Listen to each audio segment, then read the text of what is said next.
بسم اللہ الرحمن الرحیم۔ السلام علیکم دوستو، ہندوستان کے مسلمانوں کے خلاف کیا گراؤنڈ تیار کیا جا رہا ہے، تہلکہ خیز انکشاف ہو گیا۔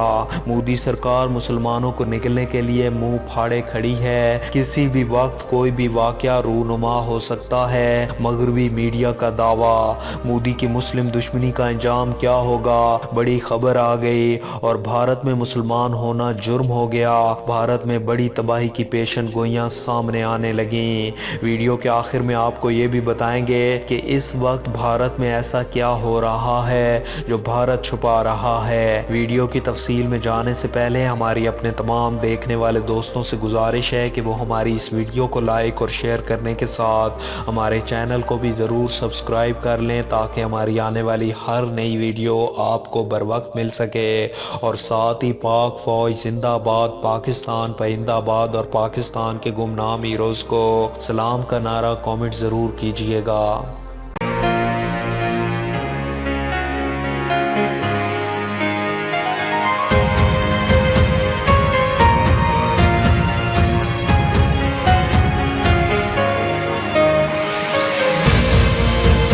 دوستو، ہندوستان میں جہاں اس وقت پورا ملک لاک ڈاؤن کی زد میں ہے، مودی سرکار نے اس کا بھرپور فائدہ اٹھا کر چن کر ایسے نوجوان مسلمانوں کو گرفتار کرنے کا سلسلہ شروع کیا ہے جو پچھلے کئی ماہ سے شہریت قانون کے خلاف مظاہروں میں پیش تھے۔ وبا کا افریت اس وقت پوری انسانیت کو نگلنے کے لیے منہ پھاڑے کھڑا ہے، جبکہ پوری دنیا کی معیشت، معاشرت اور صحت داؤ پر لگ چکی ہے، لیکن مودی سرکار ہے کہ اس کے دماغ میں مسلم دشمنی سوار ہے۔ یہ افریت قومیت نہ ہی مذہب کی دیواروں کی قاتل ہے، بلکہ اس وبا کو فرقہ وارانہ رنگ دینا اور اس کو کسی مخصوص فرقے کے خلاف بطور ہتھیار استعمال کرنا ایک اور تباہی کی دعوت دینے کے مترادف ہے۔ تعاون اور اشتراک نہ کہ نفرت سے ہی اس وبا کو قابو میں کیا جا سکتا ہے۔ پچھلے دنوں جب میڈیا نے عالمی وبا کے پھیلاؤ کے لیے دلی میں بستی نظام دین میں واقع تبلیغی جماعت کے ہیڈ کوارٹر اور اس کے ممبران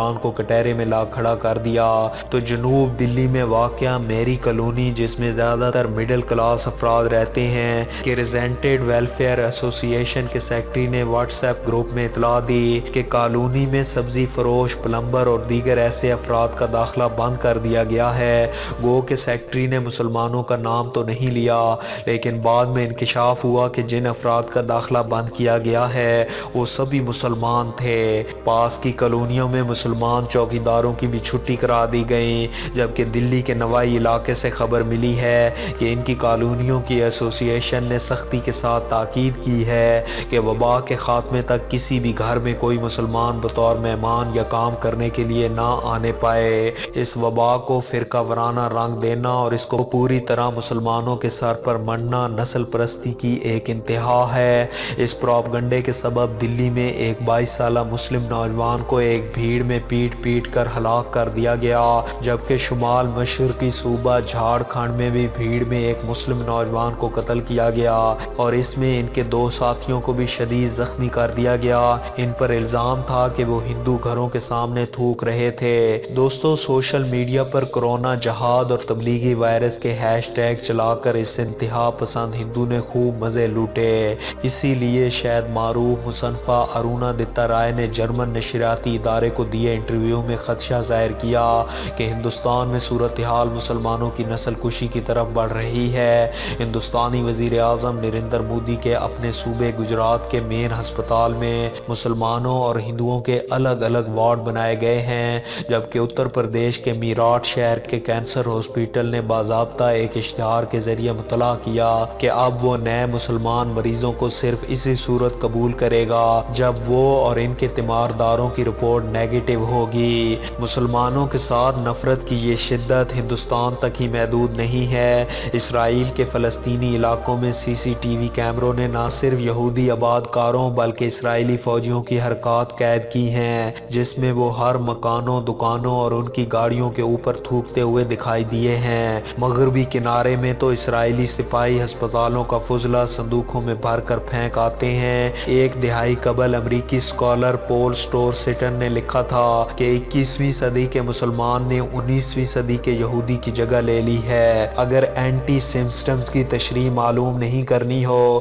تو اس میں یہودی کی جگہ مسلمان لکھ دو۔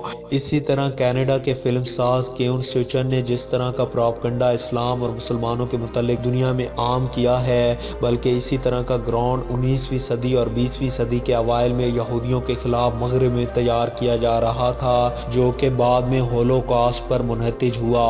مغربی اسکالرز نے پچھلی صدیوں میں باور کروایا تھا کہ یہودی متعصب اور جاہل ہوتے ہیں، ان کا مذہب مغربی اقتدار کے منافی ہے۔ معروف جرمن فلاسفر بانو باور نے 1844 میں یہودیوں کو مساوی حقوق دینے کی مخالفت کی تھی۔ بالکل اسی کے برعکس اسی سال ترکی کے خلافت عثمانیہ نے ایک حکم نامہ جاری کیا جس کی رو سے یروشلم اور اس کے اطراف میں یہودیوں پر صدیوں سے عائد پابندیوں کو نرم کر دیا گیا۔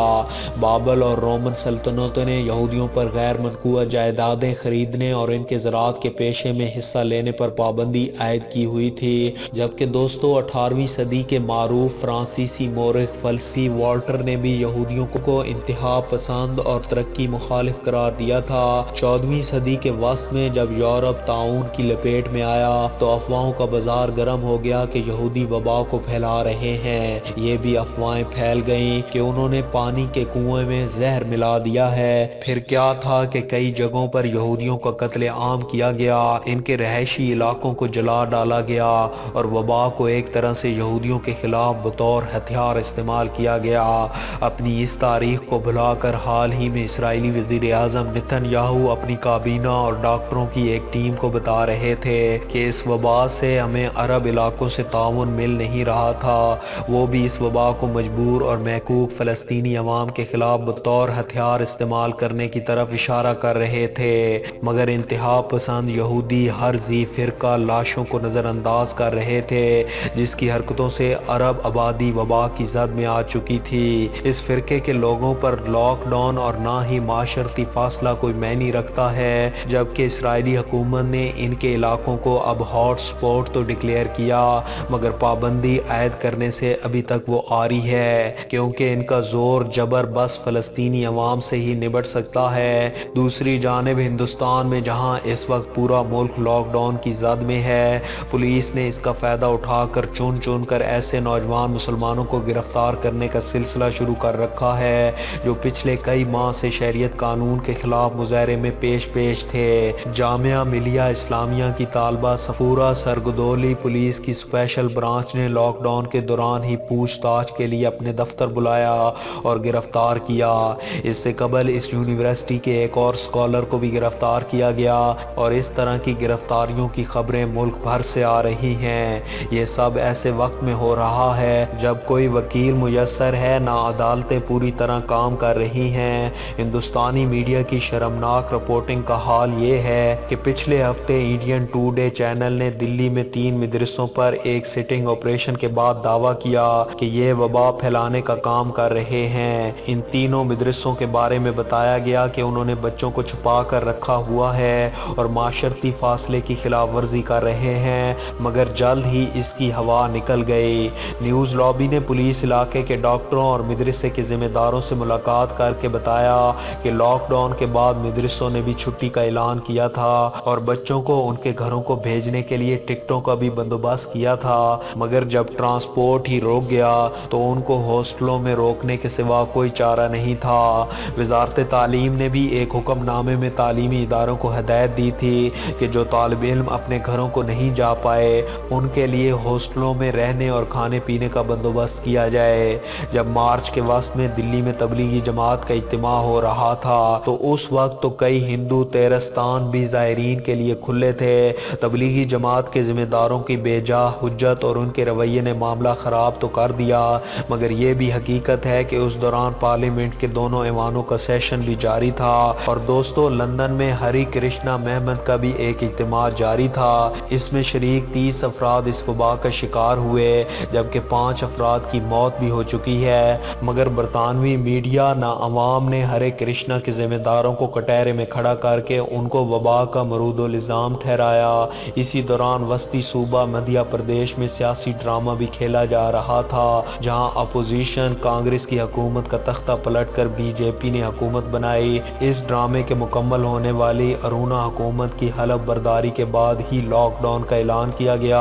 11 اپریل کو نئے وزیر اعلیٰ شیوراج سبک چوہان نے وزیر اعظم مودی کو کانفرنس میں بتایا کہ بھوپال کے 2 شہروں میں تبلیغی جماعت کی وجہ سے عالمی وبا پھیلی، اور یہ بتانا بھول گئے کہ اس کے سیکرٹری ہیلتھ اور اس محکمے کے ایڈیشنل سیکرٹری اور ڈپٹی ڈائریکٹر بھی کورونا پازیٹیو پائے گئے ہیں۔ دوستو، آج کی اس ویڈیو میں بس اتنا ہی۔ ویڈیو کی پسندیدگی کا اظہار، ویڈیو کو زیادہ سے زیادہ لائک اور شیئر کر کے دیجیے، اور مزید ایسی ہی انٹرسٹنگ اور انفارمیٹنگ ویڈیوز دیکھنے کے لیے ہمارے چینل ملک آفیشل کو سبسکرائب کرنے کے ساتھ موجود بیل آئیکن کو بھی لازمی پریس کر لیجیے تاکہ ہماری آنے والی ہر نئی ویڈیو آپ کو بر وقت مل سکے۔ اپنا بہت سا خیال رکھیے۔ اللہ حافظ۔